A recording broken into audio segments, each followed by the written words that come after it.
Hi friends, இந்த video பார்க்க வந்த எல்லாத்துக்குமே ரொம்ப நன்றி. இன்றைக்கி நம்ம வீடியோவில் பற்றி பார்க்க போகிறோம்னா Tata IPL 2024 second match Delhi capital vs Punjab Kings. இந்த மேட்சை ஹைலைட்ஸாக நம்ம பார்க்க போகிறோம். ஃபர்ஸ்ட் இந்த மேட்ச்சில் வந்து பார்த்தீங்கன்னா டாஸ் வின் பண்ண பஞ்சாப் நாங்கள் வந்து பார்த்தீங்கன்னா ஃபஸ்ட்டு பாலிங் போகிற சொன்னாங்க. டெல்லி கேபிட்டல் வந்து பார்த்தீங்கன்னா ஃபஸ்ட்டு பேட்டிங் பண்ணாங்க. கிட்டத்தட்ட 14 மாதம் கழிச்சு ரிசர்வ் பண்ண கிரிக்கெட் ஃபீல்டில் பார்க்கறது ரொம்ப சந்தோஷமாக இருந்துச்சு.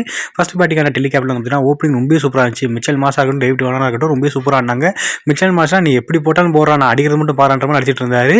அவங்களோட பார்ட்னர்ஷிப் ரொம்ப அருமையாக போயிட்டு இருக்கும். பார்த்தீங்கன்னா மிச்சல் மாஸ் அவுட் ஆனார். அப்புறம் ஒரு பக்கம் வந்து நின்று ஆடிட்டு இருந்தாரு. அடுத்து சாஹிபுமே ஒரு நிலைமை சூப்பராக ஆடிட்டு இருந்தாரு. ஆனால் இவங்க 2 பேர் அவுட் ஆனதுக்கப்புறம் பார்த்தீங்கன்னா டெல்லிக்கு ரொம்ப மோசமான நிலைமையாக போயிடுச்சு. அடுத்தது அந்த பேட்ஸ்மேன் ரிசர்வ் பண்ணா இருக்கட்டும் எல்லாமே பார்த்தீங்கன்னா அடுத்தது அவுட் ஆகிட்டே போயிட்டு இருந்தாங்க. 111 ரன்களுக்கு வந்து பார்த்தீங்கன்னா 5 விக்கெட் வந்து ரொம்ப மோசமான நிலைமையிட்டு இருந்தாங்க.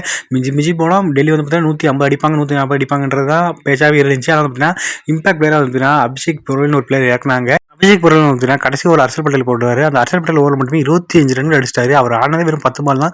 10 பால் 32 ரன் அடிச்சு இதாண்ட இம்பாக்ட் அப்படின்ற மாதிரி வந்து கிரியேட் பண்ணி போயிட்டாரு.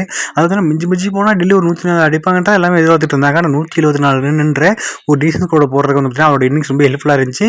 பஞ்சாபோட பவுலர்ஸ் பார்க்கும்போது வந்து பார்த்தீங்கன்னா ஹர்ஷிப் சிங் வந்து பார்த்தீங்கன்னா ஒரு நல்லா போட்டிருந்தாரு. அப்புறம் அர்சல் பட்டேலுமே கடைசி ஒரு எக்ஸ்பென்சிவாக இருந்தாலுமே மற்றபடி வந்து அவரும் 2 விக்கெட் எடுத்திருந்தாரு. மற்றபடி எல்லா பவுலர்ஸும் வந்து ஓரளவுக்கு எக்கானிக்கலாக போட்டிருந்தாங்க.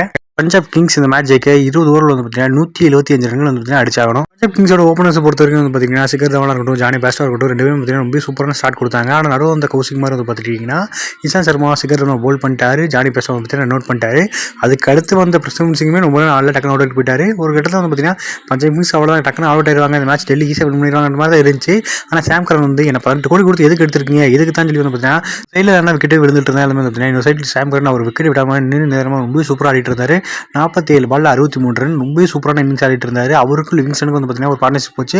அந்த பார்ட்னர்ஷிப் வந்து பார்த்தீங்கன்னா மேட்சை முதல் மாற்றிச்சுன்னு சொல்லணும். அப்புறம் கடைசி கட்டத்தில் வந்து பார்த்தீங்கன்னா சாம் கரனுமே அவுட் ஆக கடைசி ஓவரில் வந்து பார்த்தீங்கன்னா 6 ரன் தேவைப்படுச்சு. ஆனால் பவுலர் வந்து பார்த்தீங்கன்னா ஃபஸ்ட்டு 2 பால்லேயே ஓய்டு போட கடைசியில் வந்து பார்த்தீங்கன்னா 5 பால் 4 ரன் தேவைப்படுச்சு. டீம் லிவிங்ஸ்டன் வந்து இதெல்லாம் ஒரு விஷயமானன்ற மாதிரி பார்த்தீங்கன்னா ஒரு பிரம்மாண்டமான சிக்ஸ் வச்சு பஞ்சாப் கிங்ஸுக்கு இந்த சீசனில் முதல் வெற்றியை தேடி கொடுத்துட்டாரு. டெல்லி கேபிட்டல்ஸோட பவுலர்ஸ்னு பார்க்கும்போது பார்த்தீங்கன்னா மிச்சல் மார்ஸ் ரொம்ப எக்ஸ்பென்சிவாக இருந்தார். மிச்சல் மார்ஸாக இருக்கட்டும், கையில் அகமதாக இருக்கட்டும், 2 பேரும் பார்த்தீங்கன்னா ரொம்ப எக்ஸ்பென்சிவாக இருந்தாங்க. அவங்களோட பவுலிங் தான் இந்த மேட்ச் தோக்கிறதுக்கு ரொம்ப முக்கியமான காரணமாக இருந்துச்சு. ஓகே, இப்போ இந்த வீடியோ பார்த்துட்டு நீங்கள் சொல்லுங்கள், பஞ்சாப் கிங்ஸ் வந்து பார்த்தீங்கன்னா இது வரைக்கும் ஒரு சீசன் கூட வந்து பார்த்தீங்கன்னா டைட்டில் அடிச்சே கிடையாது. ஒரே ஒரு டைம் தான் ஃபைனலில் போயிருக்காங்க. இந்த சீசன் அவங்களால டைட்டில் அடிக்க முடியுமா? டைட்டில் விடுங்க, டாப் 4ல் இந்த சீசன் குவாலிஃபை ஆக முடியுமா? அது நீங்கள் மறக்காம கமெண்ட் பாக்ஸில் கமெண்ட் பண்ணுங்கள்.